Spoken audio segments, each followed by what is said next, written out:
Number 4 has lots of cotangents. And I think the left side, again, is more complicated.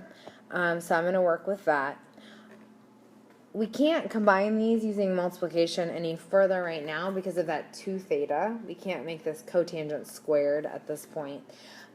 So when in doubt, I don't know what else to do. So I'm going to turn everything into sines and cosines. So cotangent is cosine over sine. And since I'm going to turn cotangent into a fraction, I'm going to write 2 as 2 over 1. And cotangent is cosine over sine. And cotangent of 2 theta, we don't have an identity for that right now. So we're going to do cosine of 2 theta over sine of 2 theta. Cotangent is always cosine over sine, no matter what your angle is. So we can apply the identity that way. All right, and these are all one fraction. So really, instead of having these multiply symbols, we can go ahead and make that one big fraction bar. And then we're going to substitute in. So we know that cosine of 2 theta is the same as cosine squared minus sine squared. So 2 cosine is going to stay the same. I'm going to substitute in parentheses, cosine squared minus sine squared. And that is an identity that I will give you on the test. And sine of 2 theta is 2 times sine times cosine.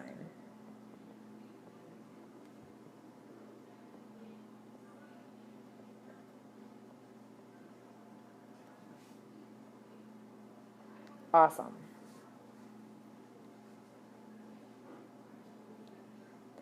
All right.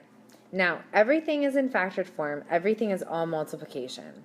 So at this point, we can cancel some stuff, which should make you super happy.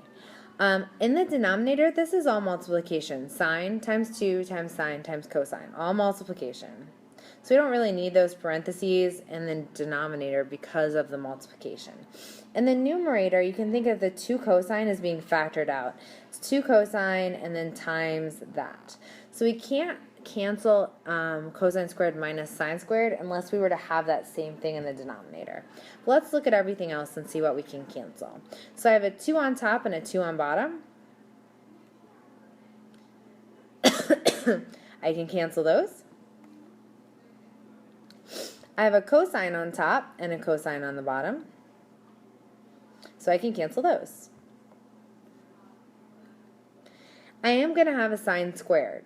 I'm going to have sine times sine is sine squared. But this is subtraction up here, so be careful, don't over cancel.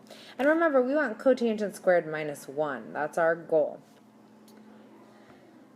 All right, so let's write out what we have. In the numerator, we have cosine squared minus sine squared left.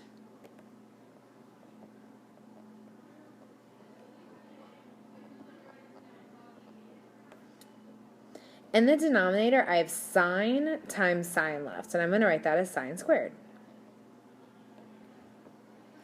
And I'm going to write down my goal again, just to keep that kind of fresh in my mind. Cotangent squared minus 1. Okay, we are so close. Now, something that helps a lot that's kind of a tricky thing to see is breaking up a fraction. We have a common denominator here, but to get to our final answer, we're actually going to want to break up that fraction. So if we look at our fraction, we have cosine over sine squared. Cosine squared over sine squared. That would give us cotangent squared.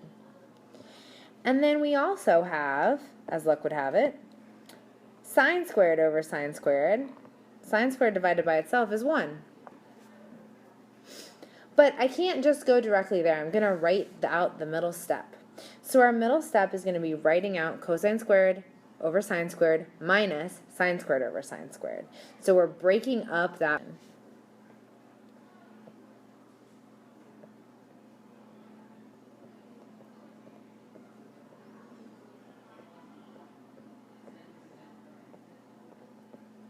Just like when we create a common denominator so we can kind of moosh our fractions together, we can use that common denominator to break up our fractions as well. Just make sure you use the denominator in each fraction.